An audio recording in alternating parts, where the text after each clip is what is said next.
During the course of the year, the Eastern States Exposition hosts many different exhibits besides the actual Big E.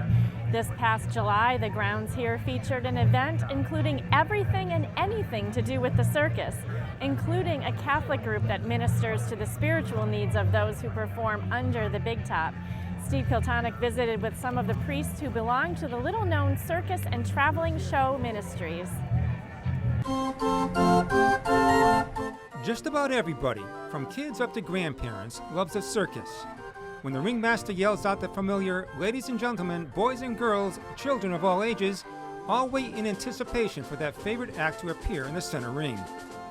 For 5 days this past July, the first ever World Circus Summit was held on the grounds of the Eastern States Exposition. Part fan convention, part trade show, the event attracted more than 700 people from as far away as Australia, Germany, and Mexico, as well as just a lot of local circus fanatics from across New England.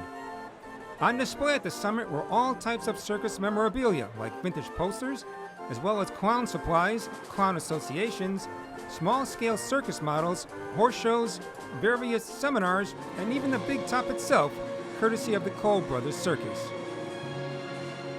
Among the many brightly colored exhibits was a booth called the Circus and Traveling Show Ministries.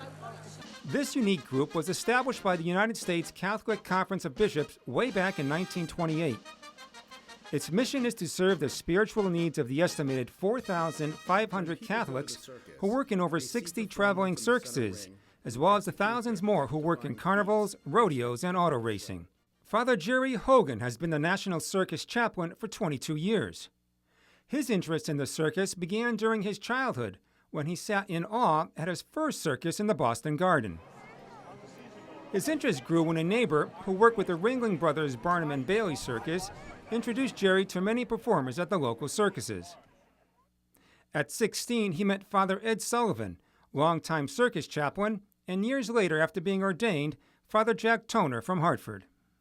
He turned to me and said, "Do you ever think of doing this work?" And I said, "Well, basically, what do you do? It's a ministry of presence." I, at the time, was a college chaplain in Boston. So I said, "Oh, I can do that."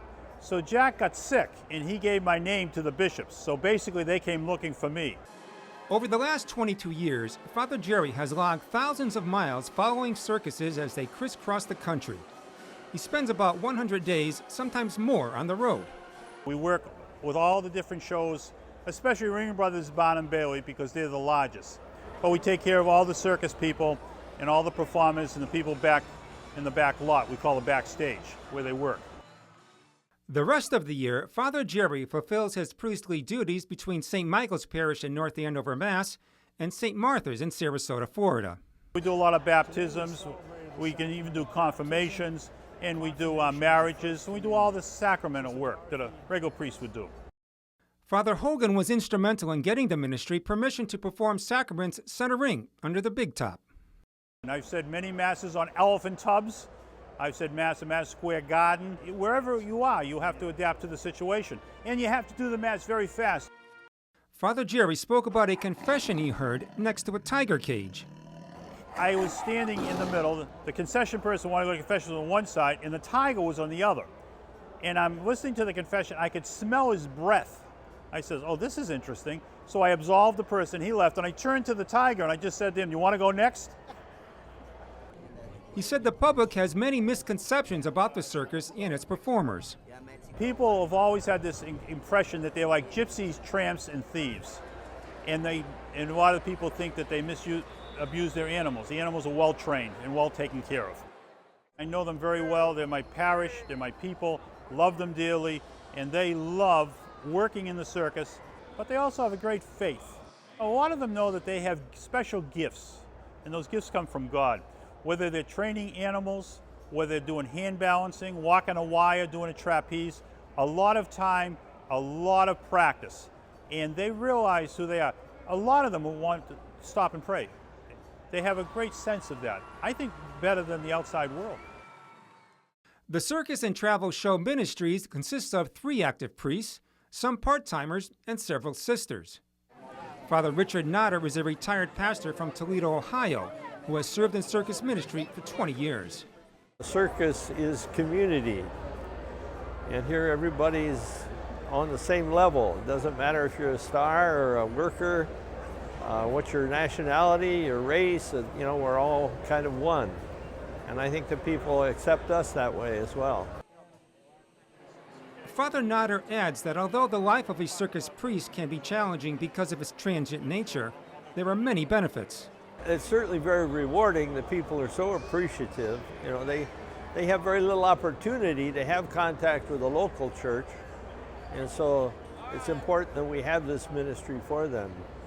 I have people that will even call me sometimes from Japan or the Philippines or Hawaii, just wish me a Merry Christmas or a Happy Easter. Once you've been connected with folks, I mean, you have a lifetime friendship with them. A former clown, now full-time pastor from Charlotte, North Carolina, Father Frank Cancro has been involved in circus ministry since 2009.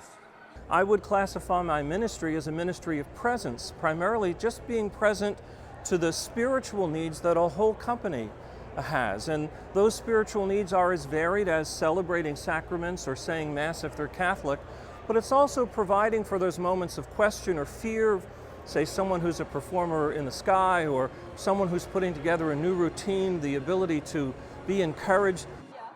Rochelle Watkins Rogers is a third-generation animal trainer. Her father and grandfather trained horses, dogs, and elephants, but they were known primarily as chimpanzee trainers. Their act was known as Watkins' Famous Chimps.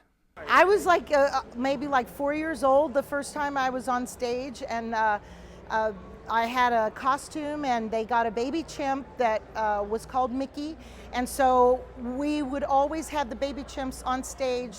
You bond with them, you became part of their group, and they look to you for safety and comfort. Rochelle no longer performs, but is now part of, as she says it, Father Jerry's Army. Her main function is the blogger for the Circus Ministry Facebook. I really get a lot of enjoyment out of it. I'm proud of the things that I get to post there and to show people what we're doing. And it's another way to communicate and to connect with the show community. Father Jerry is 69 and getting close to retirement. He'd like to end up in Florida, maybe play a little more golf. But his love of the circus won't make it easy. The circus will be part of my life till I die, and the circus people, I hope. Ministry-wise, as we all do, we start to slow down. I'm always looking for people who are interested in working in the ministry. Father Jerry may never completely let go of the circus, and that's probably a good thing. It's the people. I love being around people. They're fantastic. I just met a couple. I married them 15 years ago, and they introduced me to their kids. We never say goodbye.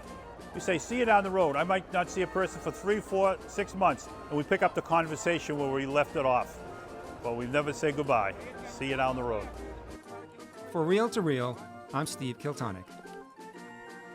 Whenever there's a major circus in town, you can bet that Father Jerry and his crew will be there, and we all salute the dedicated men and women who make the circus ministry so special.